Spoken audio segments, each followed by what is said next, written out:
Operation Sindoor நடவடிக்கைக்கு பிறகு பாகிஸ்தான் போர் நிறுத்தத்திற்கு மன்றாடியது என ஐநாவில் பாகிஸ்தான் பிரதமர் பேச்சு இந்தியா தக்க பதிலடி கொடுத்தது.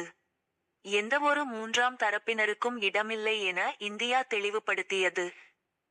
ஜம்மு காஷ்மீர் மாநிலம் பஹல்காமில் ஏப்ரல் 22ஆம் தேதி 26 பொதுமக்களை கொன்ற பயங்கரவாத தாக்குதலுக்கு பதிலடியாக பாகிஸ்தான் மற்றும் பாகிஸ்தான் ஆக்கிரமிப்பு காஷ்மீரில் உள்ள பயங்கரவாத முகாம்களை குறிவைத்து இந்தியா ஆபரேஷன் சிந்தூர் நடவடிக்கையை தொடங்கியது.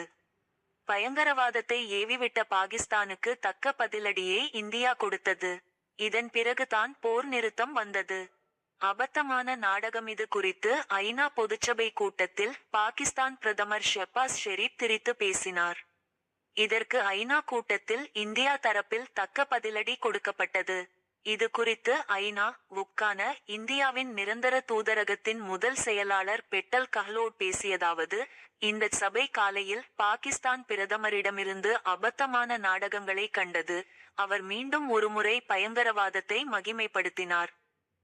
ஆபரேஷன் சிந்தூர் நடவடிக்கைக்கு பிறகு பாகிஸ்தான் போர் நிறுத்தத்திற்கு மன்றாடியது. போர் நிறுத்தத்தில் எந்தவொரு மூன்றாம் தரப்பினருக்கும் இடமில்லை. இந்திய படைகளால் பல பாகிஸ்தான் விமானப்படை தளங்கள் அழிக்கப்பட்டது.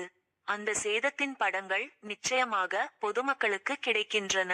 பஹாவல்பூர் மற்றும் முரிட்கே பயங்கரவாத முகாம்களில் இந்திய படைகளால் கொல்லப்பட்ட பயங்கரவாதிகளின் பல படங்களை நாங்கள் பார்த்தோம்.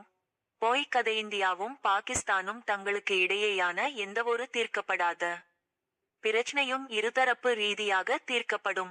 அந்த வகையில் எந்த மூன்றாம் தரப்பினருக்கும் இடமில்லை. எந்த அளவிலான நாடகமும் எந்த அளவிலான பொய்களும் உண்மைகளை மறைக்க முடியாது. பாகிஸ்தான் பயங்கரவாதத்தை ஏற்றுமதி செய்கிறது. அந்த நோக்கத்திற்காக பாகிஸ்தான் பிரதமர் மிகவும் பொய்யான கதைகளை கூறுவதில் அவருக்கு எந்த வெட்கமும் இல்லை. பயங்கரவாதத்திற்கு எதிரான போரில் பங்காளியாக நடிப்பது போல அது ஒரு தசாப்த காலமாக ஒசாமா பின்லேடனுக்கு அடைக்கலம் கொடுத்ததை நினைவில் கொள்வோம். அதன் அமைச்சர்கள் சமீபத்தில் தான் பயங்கரவாத முகாம்களை பல தசாப்தங்களாக இயக்கி வருவதாக ஒப்புக்கொண்டுள்ளனர். பயங்கரவாதத்தை பொறுத்தவரை பயங்கரவாதிகளுக்கும் அவர்களின் ஆதரவாளர்களுக்கும் இடையில் எந்த வேறுபாடும் இருக்காது. அடிபணியாத அணுசக்தி மிரட்டலின் கீழ் பயங்கரவாதம் நடைமுறைப்படுத்தப்படுவதையும் நாங்கள் அனுமதிக்க மாட்டோம். அத்தகைய அச்சுறுத்தல்களுக்கு இந்தியா ஒருபோதும் அடிபணியாது.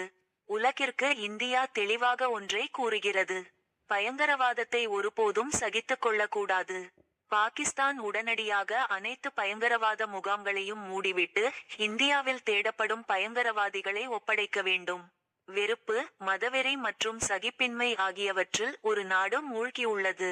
இவ்வாறு பெட்டல் கஹ்லோட் பேசினார்.